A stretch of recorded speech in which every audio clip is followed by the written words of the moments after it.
अमरीकी बहरिया अपने ही बिछाए हुए जाल में खुद फंस गई। एक अहम अमरीकी कमांडर ऐसा गायब हुआ जिसकी लाश भी नहीं मिल सकी। ये अहम अमरीकी कमांडर कौन है? ये कैसे लापता हुआ? इस सारी सूरत-ए-हाल से जुड़ी कहानी जानने के लिए अज़हर अली खान से बात करते हैं। अज़हर भाई, एक अहम खबर और एक अहम कमांडर और एक अहम वाक़या कुछ दिन पहले पेश आया। एक हेलीकॉप्टर गिरा बहीरा अरब में, उसमें एक अहम अमरीकी कमांडर मौजूद था।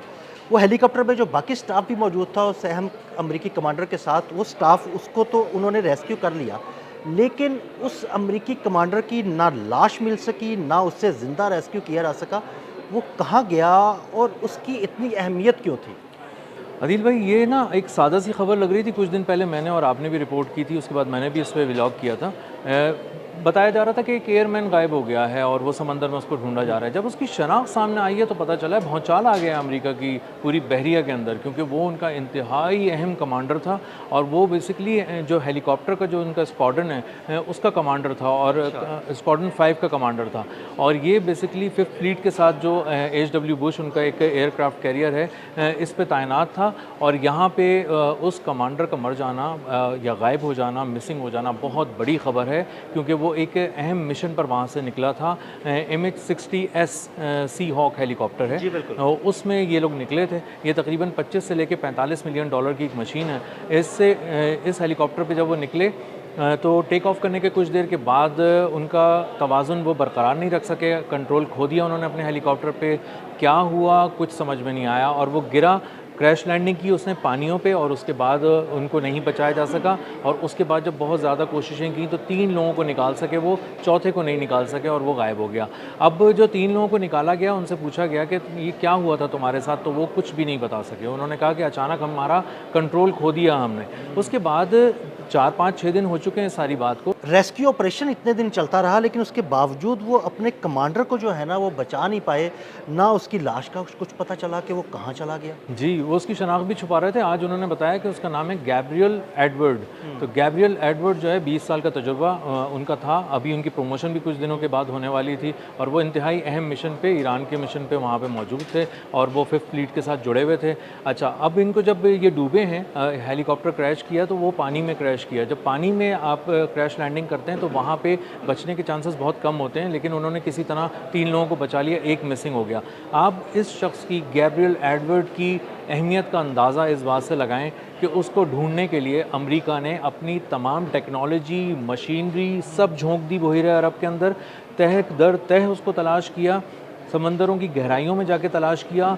102 घंटे तक नॉन स्टॉप एक रेस्क्यू ऑपरेशन किया और 36,000 किलोमीटर के रेडियस में समंदर में उसको तलाश किया गया और नहीं ठहरा गया। बहुत सारी उन्होंने इंफ्रारेड टेक्नोलॉजी होती है एक उनकी, उसका भी इस्तेमाल किया, जो जदीद तरीन टेक्नोलॉजी है जिसके ज़रिए आप कहीं ना कहीं से कोई ना कोई सुराग इंसान का पा लेते हैं।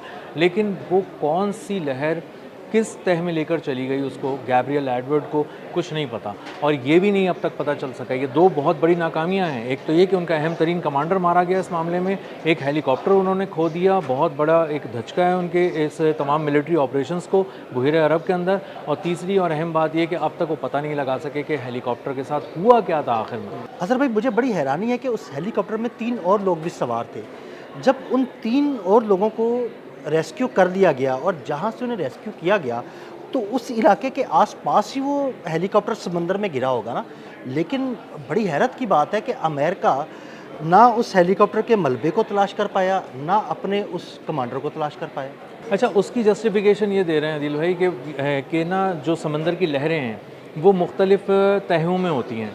अब जब कोई चीज़ जहाँ गिरती है समंदर में वो वहाँ से कभी नहीं मिलती, चाहे वह अंगूठी हो, घड़ी हो, चश्मा हो, पेन हो, जो भी चीज़ गिरेगी वो उसको तीसरे दर्जे की कोई लहर निकाल के कहीं और ले जाएगी। तो उन्होंने ये एक जवाब पेश किया है कि जो हमारा इंसान, जो हमारा कमांडर उस पानी के अंदर गया, उसको कौन सी लहर, जो उसकी नीचे की कोई लहर थी, वो कहाँ खींच कर कहाँ ले गई कुछ पता नहीं। लेकिन फौरी तौर पे शुरू किया जाने वाला एक बहुत बड़ा ऑपरेशन जो 36,000 किलोमीटर के रेडियस में किया जा रहा हो और जिसमें जदीद तरीन टेक्नोलॉजी भी इस्तेमाल की जा रही हो, तैयारों से, हेलीकॉप्टर से उसको सुना जा रहा हो, तमाम लहरों की आवाज़ों को, समंदर के अंदर की आवाज़ों को, और उसके बावजूद भी किसी तरह का सुराग नहीं मिल रहा।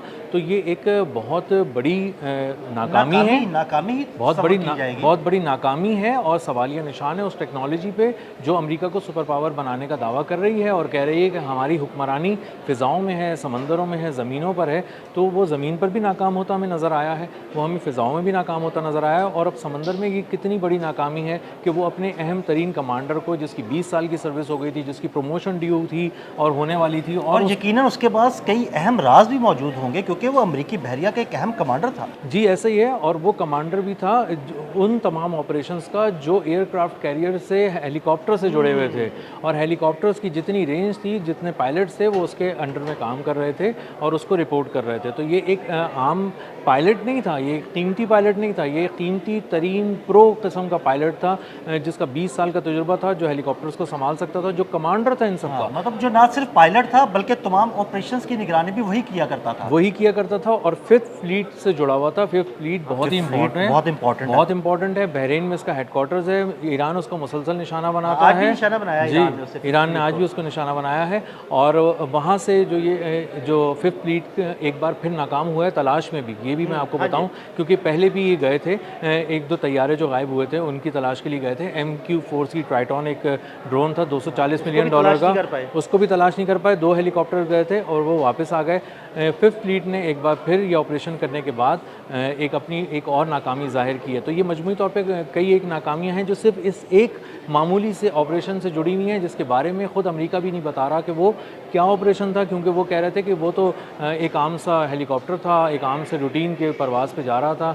लेकिन जो कागज़ हैं, जो बहुत सारे डॉक्यूमेंट्स हैं, जो बहुत सारी चीज़ें हैं, जो वॉर जोन है, जो कॉम्बैट सिचुएशन चल रही है, आजकल के जो हालात हैं, टेंशन्स हैं ईरान के साथ, उन सब के तनाजुर में आप इसको बहुत अच्छी तरह ट्रांसलेट कर सकते हैं कि वो हेलीकॉप्टर MH-60S सीहॉक बिला वजह नहीं उड़ा था, उसने किसी मकसद के लिए उड़ा था, वो किसी मुहिम पर था और उसके बाद वो गिर कर तबाह हो गया। कहाँ गया कुछ नहीं पता, और उनका कमांडर भी गायब हो गया। तो अज़हर भाई क्या समझें कि आबना हुर्मुज़ और बहिरा अरब के पानियों में आने के बाद अमरीकी बहरिया की नाकामियाँ और इस तरह के हादसा बढ़ते नहीं जा रहे? बस ये आप समझ लें कि ये ना मौत का एक परवाना है जिस पर आप दस्तखत करके अपनी डिप्लॉयमेंट करा के इस तरफ आते हैं।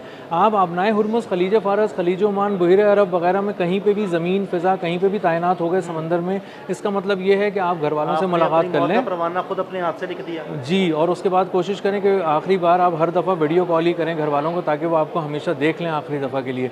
और यही हो रहा है, ये एक मजाक की बात नहीं है। सच्चाई ये है कि उनका 52,000 फुट की बुलंदी पर उड़ने वाला ड्रोन गायब हो जाता है, उनके शिप्स जो हैं उनके सिग्नल्स जैम हो जाते हैं, वो नेविगेशन भूल जाते हैं, वो रास्ते भूल जाते हैं, वो समंदरों में अंधे हो जाते हैं। कोई हेलीकॉप्टर जाता है, वो अपना तवाज़ुन खो बैठता है। KC-135 जो इनका टैंकर है रिफ्यूलिंग, वो जाता है, वो अचानक जैमिंग के अंदर आ जाता है। तो एक जादुई जाल जो उन्होंने फ़िज़ा में बिछाया हुआ है ईरान ने, उसका शिकार बार बार इंसान भी हो रहे हैं, उनकी मशीनरी भी हो रही है, उनकी तमाम जो अस्करी ताकत है वो भी हो रही है। और ये एक ऐसा मुनज़्ज़म किस्म का जाल है जिससे अमेरिका अपनी तमाम तर टेक्नोलॉजी और जिद्दत के बावजूद भी, आदिल भाई, बाहर निकलता हुआ नज़र नहीं आ रहा।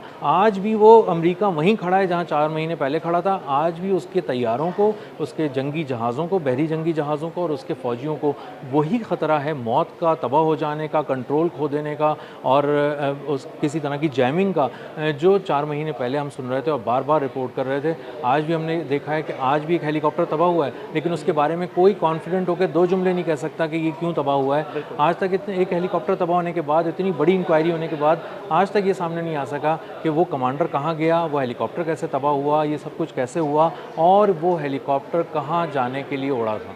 बहुत शुक्रिया अज़हर भाई। अज़हर भाई ने बड़ी तफसील के साथ इस अमरीकी कमांडर के बारे में आपको बताया। अदील अहमद और अज़हर अली ख़ान को इजाज़त दीजिएगा। अल्लाह हाफ़िज़।